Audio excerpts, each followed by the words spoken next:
north-northeast, up to 20 miles an hour. Southern Arizona, blowing toward... It looks like light and variable, but they're only blowing up to 20 miles an hour. Onshore winds throughout much of the west coast, though, in the immediate coastal areas. But just say up to 20 miles an hour for the most part.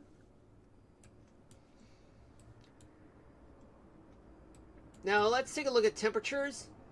We start off in New England. Temperatures range from the mid-30s to the low 50s.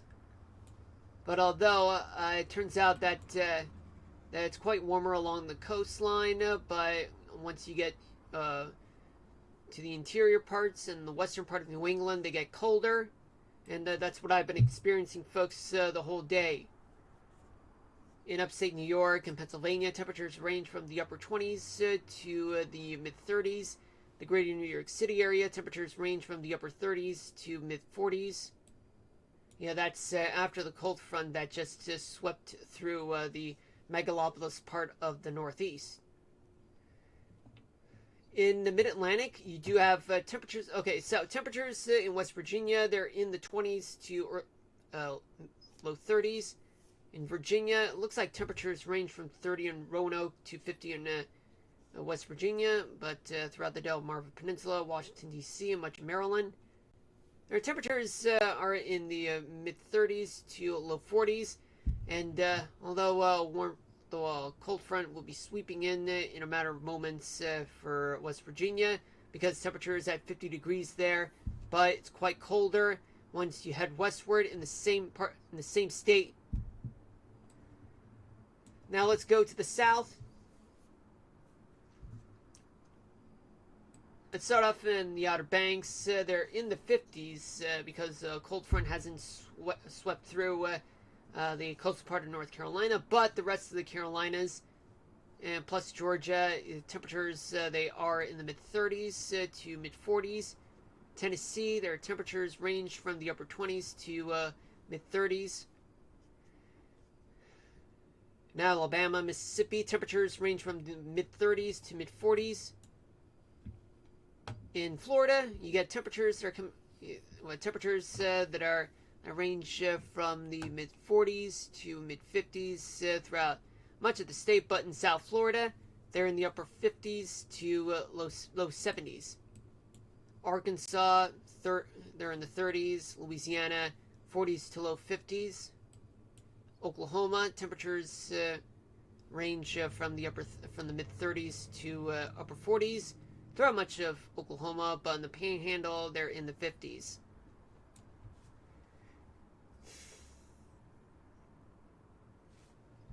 In Texas, it looks like much of Texas has temperatures that range from the mid-40s to the upper 50s, but going down to the southern tip of the Lone Star State, they're in the 60s. In the Ohio Valley, oh boy, it's very cold. Temperatures range from the mid-20s to the mid-30s all across the Ohio Valley. In the Great Lakes region, you got temperatures that range from the mid-20s to the low 30s all across the Great Lakes region. While you're at 25 with light and variable winds, which means that you have temperatures that are in the mid single digits in degrees Celsius, but in negative territory, though, below freezing. In Minnesota, temperatures, they're in the upper 20s to low 30s. In the Dakotas, temperatures range from, well, looks like temperatures range from 32 in Fargo to 50 in Dickinson. Then you have temperatures that range from 25 in Sioux Falls to 53 in Rapid City, which means it gets super cold on the eastern side, but quite warm throughout the western part of the Dakotas. But going down the Missouri Valley, the Missouri River, I should say, temperatures are in the 20s in Iowa. They're in the mid-20s to mid-30s in Missouri.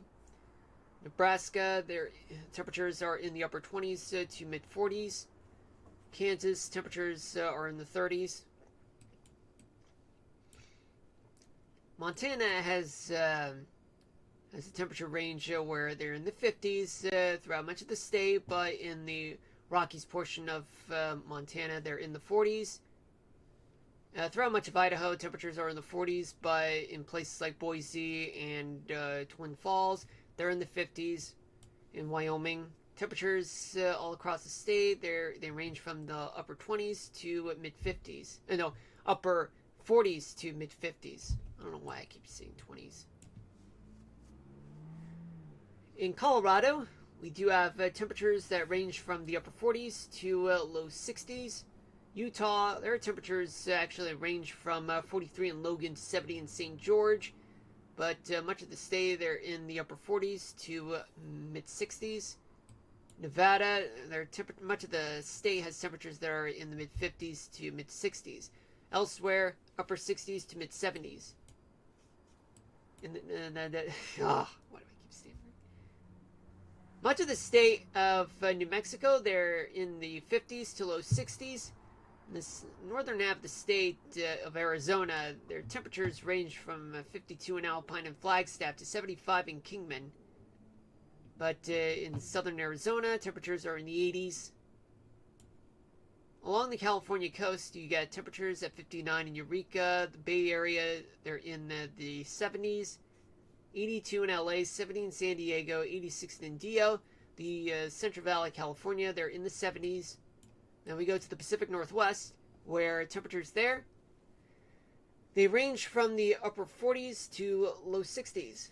And then in Washington State, temperatures range from 35 in Trail to 55 in Seattle. All right?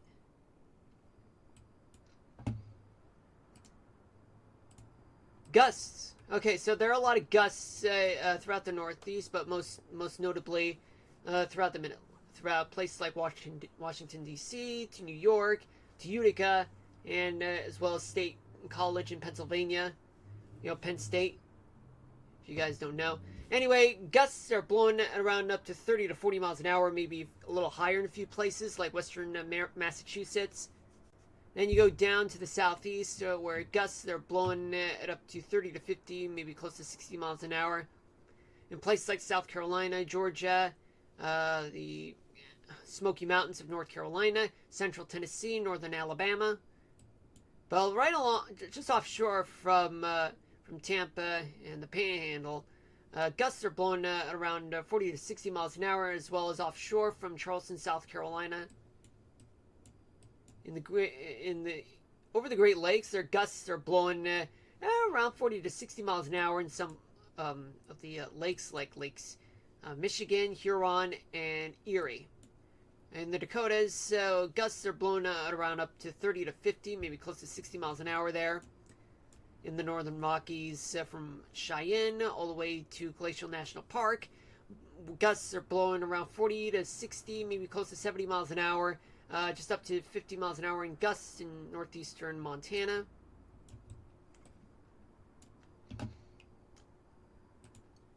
Let's take a look at humidity. It's very humid throughout New England and somewhat humid in West Virginia to Marquette, and some places in South Dakota, Minnesota, Wisconsin, and near Tampa, Florida, and the Southern Plains and the Ozarks. And also, there's plenty of humidity to go around in the Pacific Northwest, Washington State, near Spokane as well, and northern Idaho to Glacier National Park, in northwestern Montana. But very dry conditions throughout parts of the southeast, from Washington, D.C. to Jacksonville and Atlanta and Charleston and Charlotte. And there's a lot of dry conditions throughout much of Texas to Los Angeles, Las Vegas, and parts of the Great Basin, as well as in the eastern half of Colorado, all the way to Montana. And now, let's take a look at what's going on with rainfall accumulation. So let's see what's going to happen in the next 24 hours. in the next 24 hours, in terms of rain, there is going to be as much as around an inch to an inch and a half of rain in northern New England, about up to a half an inch of rain from places like Oswego in upstate New York to Erie, Pennsylvania, and as well as Ashtabula, Ohio.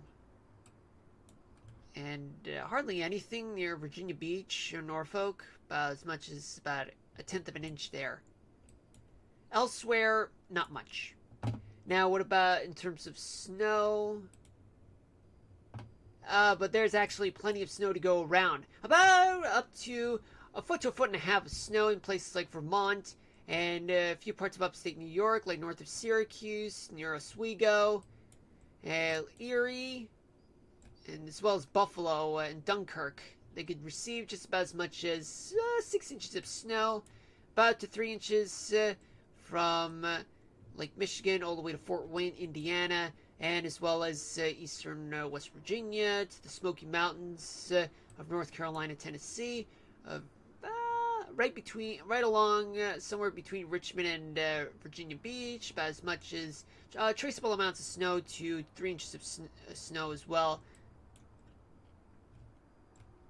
Oh yeah, and a few parts in the tri-state area of New York City, but traceable amounts of snow to about a full inch of snow. In places like northern New Jersey, to the east end of Long Island, and southwestern Connecticut, and as well as Rockland County, Westchester County, and parts of the greater New York City area, the five boroughs area, I should say. And as well as traceable amounts of snow in western Montana. A few parts, though. But just so that everyone knows, this is all just estimates. It doesn't really mean that it'll be exactly as it's gonna be in the next 24 hours, or that it's happening right now. All right, just consult with your local weather office or your local officials just to get actual amounts in real time, for which all of the estimates are due to change due to real time estimates.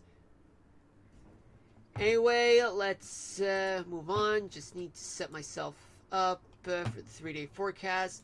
Now we go to here, which is the upper part of the atmosphere, 500 millibars, using the GFS model.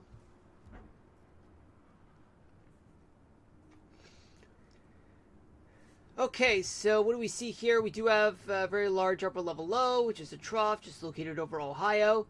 And we do have a large ridge that's over the Colorado River Valley, just over Arizona, Southern California, Las Vegas. What does this mean? Well, it means that there is a lot of wet weather to deal with along the East Coast and parts of the Pacific Northwest and in the Northern Rockies too. But although there's still wet weather to go around in parts of the Ohio Valley and the Appalachian Mountains, as well as Georgia. Oh yeah, and as well as the great parts of the Great Lakes region. Okay. Now let's move on to 24 hours from now. So we do still have a ridge just over the desert southwest. A trough just over Maine. Which means that the Pacific Northwest might get some wet weather, but although it's going to happen a little later than 24 hours from now, though, in which all that moisture starts moving towards the west coast. But we'll see about that once we get to the 3-day forecast, once we get a little closer at the surface. But there's a chance of lake effect snow throughout places like upstate New York, all the way towards Chicago. Alright, and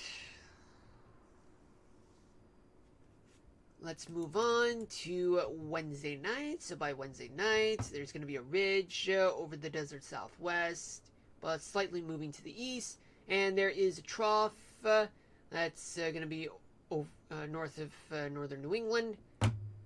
But yet, we do expect that there will be some wet weather throughout the west coast in the form of coastal and valley rains and mountain snow right along the west coast.